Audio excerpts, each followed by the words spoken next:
Ito na nga si pasahero natin at sasampa na. Dito nga may sinabi sa atin yung pasahero natin. Kuya, meron tayo bangko dadaanan, kukunin ko lang yung ATM card ko po.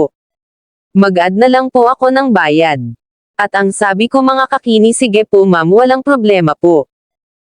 At lumipas at ilang minuto at nakarating na din kami sa bangko na dadaanan namin. Dito na kami at bababa na yung pasahero natin, mga kakini.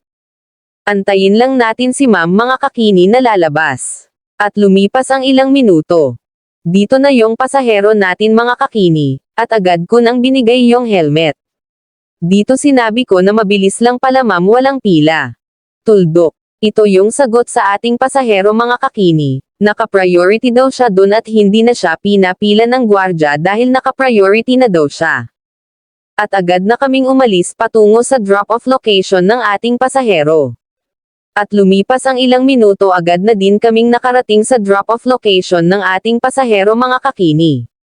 Dito nagulat ako sa binayad ng ating pasahero, 500 pesos, sabi niya sa akin okay na daw yan kasama na tip.